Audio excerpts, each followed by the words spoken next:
ခင်ဗျာ Risto Pharma Company ရဲ့ Psoriasis လူထုပညာပေးအကြောင်းလေးတွေရှင်းပြနေတဲ့အကြောင်းဖြစ်ပါတယ်ဒီနေ့ကတော့တတိယအပိုင်းမှာရှေ့မှာကျွန်တော်တို့နှစ်ပိုင်းတိတိပြောခဲ့ပြီးပါပြီရှေ့ပိုင်းတွေမှာတော့ Psoriasis ယောဂရဲ့အခြေခံသဘောတရားတွေနဲ့သူ့ရဲ့အမျိုးအစားအမျိုးမျိုးတွေလက္ခဏာတွေကိုရှင်းပြခဲ့ပြီးပါပြီဒီနေ့နောက်ဆုံးပိုင်းအနေနဲ့Psoriasis ဆိုတဲ့ထပ်တရားနာကိုဘယ်လိုကုသမှုတွေခံယူနိုင်မလဲပြီးတော့နေ့စဉ်ဘဝမှာဘယ်လိုနေထိုင်ဂရုစိုက်တဲ့လဲဆိုတဲ့အကြောင်းအရာတွေကိုပြည့်ပြည့်စုံစုံလေးဆွေးနွေးအားပေးမှာဖြစ်ပါတယ်ပထမဆုံးသိထားမှာကတော့ Psoriasis ယောဂဟာလုံးဝပျောက်ကန်းအောင်ကုသနိုင်တာတဲ့ဆိုင်သူ့ကိုယောဂ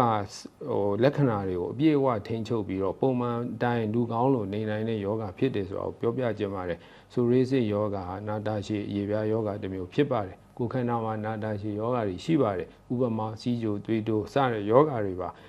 ကိုယ်ခန္ဓာနာတာရှည်ယောဂဖြစ်စေအရေပြားနာတာရှည်ယောဂဖြစ်ပါစေသူတို့ကနှစ်ပိုင်းရှိပါတယ်တစ်ဆိုးတတ်တဲ့ဥစ္စာတွေစွန့်ပေးတဲ့ဟာတွေကိုရှောင်ရတယ်နှစ်ကောင်းတဲ့အခါကျရင်ဆက်ပြီးတော့ပုံမှန်ထိမ့်သိမ်းပြီးတော့ပုံမှန်ဘဝနေနိုင်အောင်လို့ထိမ့်သိမ်းရပါတယ်ဥမာစီးကျိုဆိုရင်ချိုစားလို့မရဘူးသွေးတိုးဆိုရင်ငန်စားလို့မရဘူးလို့တော့ကောင်းနေပေမဲ့စီးကျိုကောင်းနေပေမဲ့သွေးတိုးကောင်းနေပေမဲ့စီးကျိုစေးသွေးတိုးဈေးတွေကိုပုံမှန်တိုင်းတောက်ပြီးတော့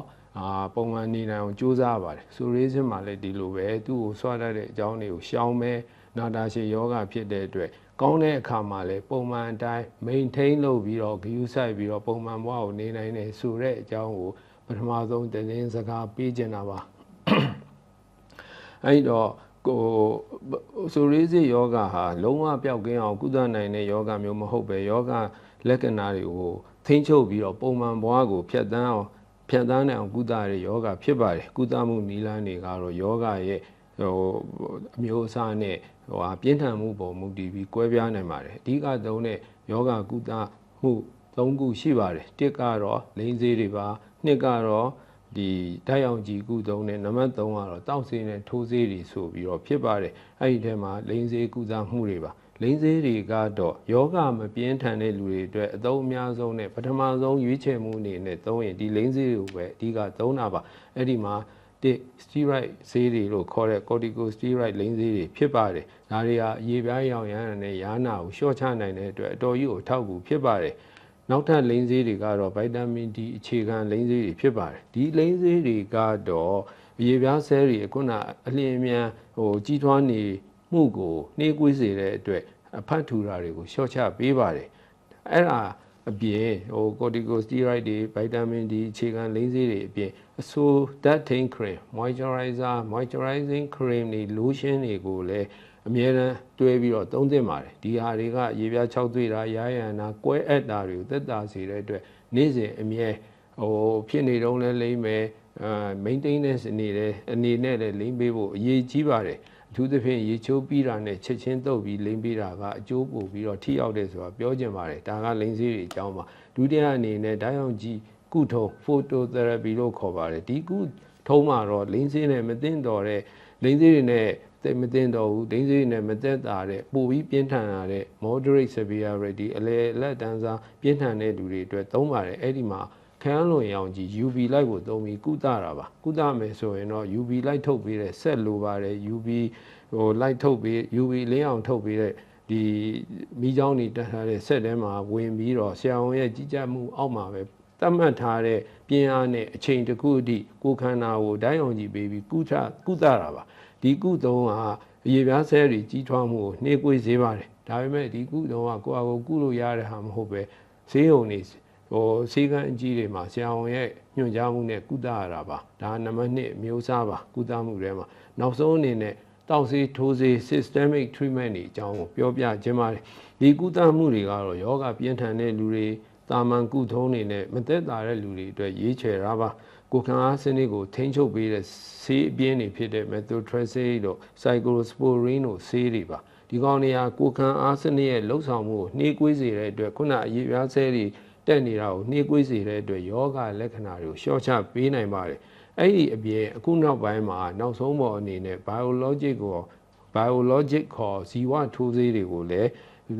အသုံးများလာကြပါတယ်အဲ့ဒီဆေးတွေကသူကကိုယ်ခံအားစနစ်ကိုပြစ်မှတ်ထားပြီးကုသတဲ့ဆေးတွေပါသူ သူကခုနတီဆဲလ်တစ်ခုသွေးဖြူဆဲတစ်ခုကထမ်းကြွနေတာကိုဒီဆေးတွေကသူတို့ကထိန်းချုပ်လိုက်တဲ့အတွက်ရေပြားဆဲတွေကိုဆွပေးတာကိုသူကရော့ကျသွားတာပါဒါပေမဲ့ဒီဆေးတွေကတော့ဈေးကြီးတယ်နှစ်သူကကိုးချင်းလို့ခေါ်တဲ့အေးခန်းစနစ်နဲ့လာတယ်နောက်တစ်ခါထိုးရင်လည်းသူ့တတ်မှတ်ထားတဲ့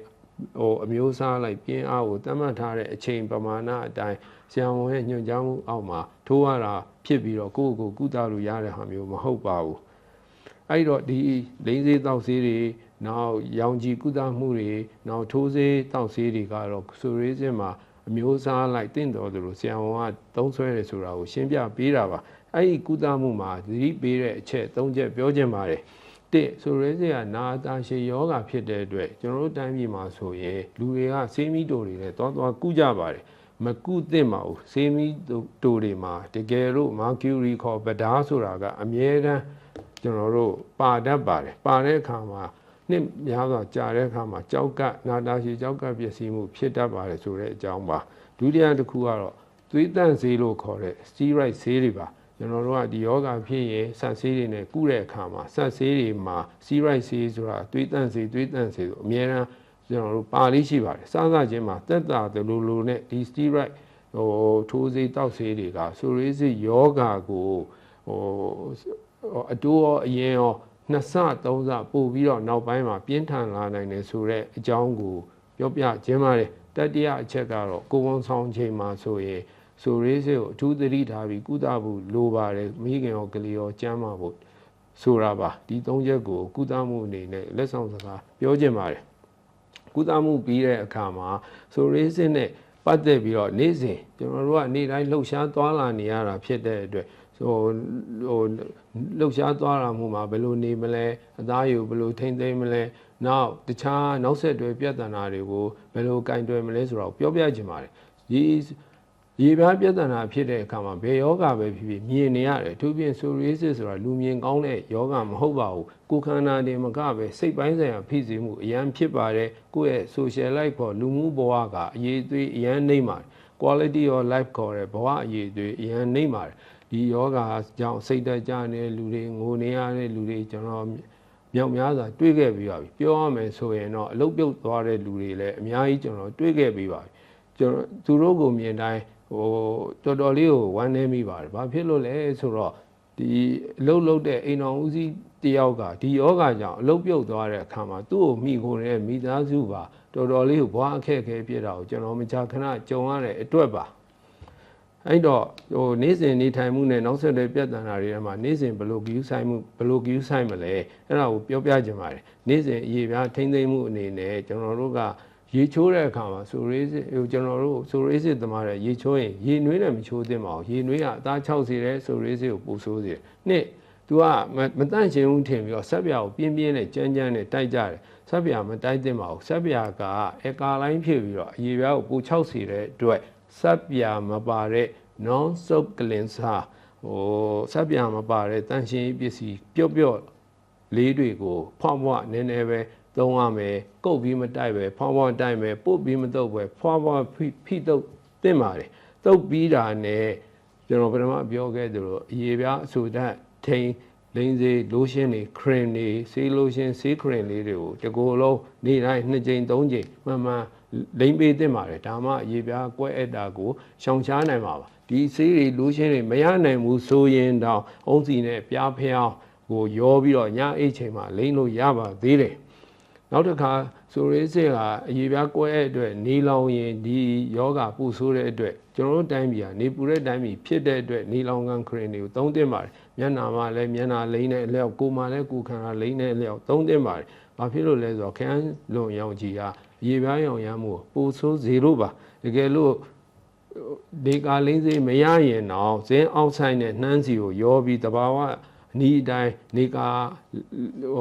လိမ့်စေးအနေနဲ့လိမ့်လို့ရတယ်ဆိုတဲ့အကြောင်းလည်းပြောပြခြင်းပါတယ်ဒါကနေ့စဉ်အသားရည်ကိုထိမ့်သိမ်းခြင်းပါနောက်အဝတ်အစားရေပြားဆိုတာအများအားအပြင်နဲ့ထိတွေ့နေတဲ့အခါတော့အဝတ်အစားရွေးချယ်မှုကအရေးကြီးပါတယ်ဆိုရေးစစ်မှာအမွှေးဖွာတဲ့အသားကိုဆွစေတဲ့အစတွေ ကြက်တဲ့အဝတ်အစားတွေဂျင်းလိုမျိုးထူတဲ့အစားတွေကိုရှောင်ရှားသင့်ပြီးတော့ခြိတဲ့ပွားပွားချောင်ချောင်လေးတွေကိုအမြဲတမ်းဝတ်ဆင်သင့်ပါတယ်ဒီလက်တွေလည်းစပ်ပြာတွေအများကြီးကန်ရတဲ့အတွက်တန်းနိုင်လက်အိတ်ဆွတ်တာမျိုးတွေလည်းသုံးသင့်ပါတယ်နောက်ဖနက်ရွေးချယ်တဲ့အခါမှာခြိပွားကွဲအဲ့တာကိုကာကွယ်ဖို့အတွက်ဖနက်ဆိုးကောင်းပျော့ရေဆိုခံတဲ့ဖနက်လေးတွေကတင့်တော်ပါတယ်နောက်တစ်ခါအိမ်တွင်းမှာကြမ်းရှိတဲ့အတွက်ကြမ်းပေါ်မှာခြိပွားပလာနဲ့မနှင်းပဲအိမ်တွင်းစီးတဲ့ဖနက်တစ်ခုအများအားထားသင့်တယ်ဆိုတဲ့အကြောင်းကိုလည်းအကြံပြုပြရစီဒါကကိုယ်ခန္ဓာအတွက်ထောက်ပံ့မှုပါဆိုရေးစစ်မှာစိတ်ပိုင်းဆိုင်ရာထောက်ပံ့မှုကလည်းအရေးကြီးပါသေးတယ်အဲ့တော့အထီးကျန်တယ်လူမှုရေးရဒုက္ခဖြစ်တယ်အဲ့ဒါတွေအတွက်ဖြစ်တဲ့လူတွေမကပဲနဲ့မိသားစုကိုပါပညာပေးရမယ်ဒါမကူးစက်နိုင်ဘူးဆိုတဲ့အကြောင်းနောက်အတိုင်းဝိုင်းလေးဖွဲ့ပေးရမယ်ကျွန်တော်တို့ပြည်ပတိုင်းပြည်တွေမှာဆိုရင်ဆိုရေးစစ် association တွေအသင်းအဖွဲ့တွေရှိပါတယ်ကျွန်တော်တို့တိုင်းပြည်မှာတော့မရှိသေးပါဘူးရှိတယ်ဆိုရင်တော့ဒီကိုဖြစ်တဲ့လူချင်းတွေ့ဆုံပြီးတော့အားပေးစကားပြောနိုင်တာပေါ့နော်အဲ့လိုမျိုးတွေလည်းလုပ်ရင်ကောင်းပါတယ်နောက်ထပ်အရေးကြီးတာတခုစိတ်ပိုင်းဆိုင်ရာအတွက်ကရှော့ချဖို့အတွက်တရားထိုင်တာပါ meditation ပါဘာသာတရားနဲ့မဆိုင်ပါဘူးတရားထိုင်တာကတနေ့10မိနစ်လောက်ထိုင်ရင်ကိုယ်ခန္ဓာရဲ့ဒီရောင်ရမ်းတဲ့ဟော်မုန်းတွေကိုအထူးပဲရောကြစေပြီးဆိုရစေသက်သာစေပါတယ်နောက်တစ်ခါနေ့တိုင်းအပြင်မှာထွက်ပြီးတော့10မိနစ်15မိနစ်လမ်းလျှောက်ပေးသင့်ပါတယ်ဗိုက်တာမင်ဒီရမယ်ဗိုက်တာမင်ဒီဟာကိုယ်ခန္ဓာရောင်ရမ်းမှုကိုရော့စေပါတယ်နောက်တစ်ခါဆိုရစေမှာအစစ်အမြစ်တွေနာတဲ့အတွက်ယောဂလေ့ကျင့်တာကလည်းဆိုရစေအတွက်အထူးအထောက်အကူပြုတယ်ဆိုတဲ့အကြောင်းပြောပြရစီအခုကတော့ကိုအသားရည်နဲ့စိတ်ပိုင်းဆိုင်ရာတွေကိုစောင့်ရှောက်ဖို့အပြင်နောက်ထပ်အရေးကြီးတာတွေပြောချင်ပါတယ်ဆိုရဲစစ်မှာတခြားအန်ဒီတွေရှိပါတယ်တစ်ကဆိုရဲစစ်ဖြစ်တဲ့လူတွေဟာနှလုံးယောဂသွေးတိုးယောဂစိတ်ဓာတ်ကျတာစီးကြိုယောဂအဲ့ဒါတွေအဖြစ်များပါတယ်ဒါကြောင့်မို့လို့နှလုံးယောဂသွေးတိုးယောဂကိုလက်စထရောများတာတွေကိုအချိန်အစားအသောက်အနေထိုင်နဲ့ရှော့ချဖို့ပုံမှန်ဆေးစစ်ဖို့လိုအပ်ပါတယ်နောက်စိတ်ဓာတ်ကျတဲ့အခါမှာတိုင်ပင်ဆွေးနွေးတာတွေလည်းလုပ်ဖို့လိုပါတယ်နောက်အဝမလွန်အောင်လည်းထိမ့်သိမ်းထားဖို့လိုပါတယ်အဝလွန်ရင်ဆိုရေးစစ်ပို့ဆိုးတယ်စီးကြိုပို့ဆိုးနိုင်ပါတယ်အဲ့ဒီတော့ဒီအချက်တွေပြောတဲ့အချက်တွေထဲမှာအရေးပေါ်အခြေအနေ၃ရက်ဖြစ်လာရင်ဆေးရုံဆေးကန်းကိုအမြန်သွားပြီးတော့လုပ်ရမယ်ဆိုတာကိုပြောပြမှာပါပထမတစ်ခုကတော့ဆိုရဲစစ်ဖြစ်နေတဲ့လူတွေကရုတ်တရက်အဖျားကြီးလာတယ်အဖျား39ဒီဂရီ40ဒီဂရီစင်တီဂရိတ်လောက်ဖြစ်လာတယ်ဆိုရင်ဆေးရုံဆေးကန်းကိုအများဆုံးသွားသင့်ပါတယ်ဆေးမီးစုတောက်တာတွေကိုမလုပ်သင့်ပါဘူးနောက်တစ်ခါအဆစ်နာပြီးလှုပ်လို့မရဘူးဆိုရင်တော့ရေခဲအုံပါအဆစ်ကိုနှိမ့်နေပေးတာတွေလုပ်ပါဒါအရေးပေါ်ပါနောက်တစ်ခါပြည်တယ်နာတွေဖြစ်လာရင်ကျွန်တော်တို့အတင်းကိုညှစ်မထုတ်ဘဲနဲ့ဘီတာတင်းလိမ့်တာမျိုးပတ်တီးစီတာမျိုးလေးတွေလုပ်ပေးဖို့လေဒါဒီကုသမှုမှာပြောကျင်ပါတယ်အဲ့တော့ပြန်ပြောရမယ်ဆိုရင်ကုသမှုခံယူနေသလိုပဲနေ့စဉ်ဘဝမှာဂရုစိုက်ဖို့ပုံစံကလည်းအရေးကြီးတယ်ယောဂတက်တာအောင်ယောဂပိုမဆိုးအောင်ထိန်းချုပ်ရမှာအရေးကြီးတယ်ဆိုတာကိုအထူးပြုပြီးတော့ပြောပြနေတာပါတစ်စိတ်ပစ္စည်းမှုကိုရှော့ချပါပြောခဲ့ပြီးပါပြီနော်တရားထိုင်တာယောဂကျင့်တာကိုယ်လည်းလှုပ်ရှားတာနောက်အရေးတဲ့ဆေးလေးကိုအထူးရှောင်ပါတတ်နိုင်လုံးဝမတော့ပါနဲ့ဆိုရေးစစ်ပိုဆိုးစေတယ်ပိုဆိုးစေတဲ့အပြင်ကုသမှုတွေထိရောက်မှုတွေကိုပါအရေးနဲ့ဆေးလေးကရော့စေနိုင်လို့ပါနောက်ကိုယ်သားရည်ကိုဂရုစိုက်ပါအဆိုစမ်းစိန်ခရင်ကိုအမြဲတမ်းလိမ့်ပါလက်ဆေးပြီးတိုင်းလည်းဒီຢာတွေကိုပြန်လိမ့်ပေးတဲ့အခါလိုပါတယ်ရေချိုးတဲ့အခါအပူနဲ့မချိုးဖို့လည်းပြောခဲ့ပြီးပါပြီနောက်အရေးကြီးတာတကူကအစားအသောက်ပါကျန်းမာရေးနဲ့ညီညွတ်အောင်စားသောက်ပေးပါနော်အသီးအနှံဟင်းသီးဟင်းနဲ့အမြင့်တက်များတဲ့အစားအသောက်တွေဟာကိုယ်ခန္ဓာကျန်းမာရေးကောင်းသလိုအရေးပြားကျန်းမာရေးကောင်းပြီးဆိုရေးစင်းနဲ့အထူးသင့်တော်ပါတယ်ကိုယ်လေးခြင်းကိုထိမ့်သိမ့်ပေးပါအဝလွန်တာယောဂကိုပိုဆိုးစေနိုင်တယ်အထက်ကဆေးလိမ့်နဲ့အရက်အပြင်နောက်ထပ်ရှောင်နိုင်ရင်တစ်ရှူဂါလို့ခေါ်တဲ့ကြားနှစ်ultra processed food လို့ခေါ်တဲ့ကျွန်တော်တို့ထုတ်ပိုးထားတဲ့စိတ်ရုံကထွက်တဲ့ကိမုံလို့အစားအသောက်မျိုးတွေနော်နောက်တစ်ခါ seed oil လို့ခေါ်တဲ့ကျွန်တော်တို့အကြော်ကန်စီတွေစောင်းစီလိုဟာမျိုးတွေသူတို့ကကိုယ်ခန္ဓာရောင်ရမ်းမှုကိုပိုဆိုးစေလို့ပါနောက်တစ်ခါနို့နဲ့နို့ထွက်ပစ္စည်းရလေဆိုရေးစစ်ဖြစ်တဲ့လူတွေမှာသူတို့ကပိုဆိုးစေတဲ့ရောင်ရမ်းမှုကိုပိုဆိုးစေပြီးပိုဆိုးစေတဲ့ယောဂပိုဆိုးစေတတ်တယ်လို့ပြောတဲ့အတွက်ဒီလေးခုကိုလည်းလျှော့နိုင်ရင်ကောင်းတယ်လို့ပြောကြပါတယ်ဆေးလိမ့်နဲ့အရက်ကတော့လုံးဝကိုလျှော့ရမှာပါ နောက်ဆုံးကတော့ဆရာဝန်နဲ့ပုံမှန်တိုင်းပင်မှာကိုယ့်ဘာသာကိုစေဝါးတွေသုံးတာမျိုးတွေကမလုပ်သင့်ပါဘူးစက်ကျွမ်းတဲ့လူရေပြားထုကုဆရာဝန်နဲ့ပြသပြီးတော့ကိုယ့်အခြေအနေယောဂလိုက်အင့်တော်တဲ့ကုသမှုခံယူဖို့လိုပါတယ်ဆိုရေးစစ်ကစိတ်နှောက်ယှက်ပြီးတယ်နာတာရှည်ယောဂဖြစ်တယ်ဒါပေမဲ့မှန်ကန်တဲ့ကုသမှုနဲ့နေထိုင်မှုပုံစံနဲ့ဆိုရင်ပုံမှန်ဘဝကိုရနိုင်တယ်ဆိုတဲ့အကြောင်းကိုပြောပြခြင်းပါတယ်ကျွန်တော်ရဲ့နောက်ဆုံးအဆုံးသတ်စကားအနေနဲ့ဆိုရေးစစ်ကတင့်ရဲ့ဘဝကိုမပိုင်ဆိုင်နိုင်ပါဘူးစနစ်တကျကုသပါပုံမှန်ဘဝကိုရယူပါလို့ပြောရင်ညီကုန်းချုပ်ပြရစီအားလုံးပဲကျမ်းမာချမ်းသာကြပါစေခင်ဗျာ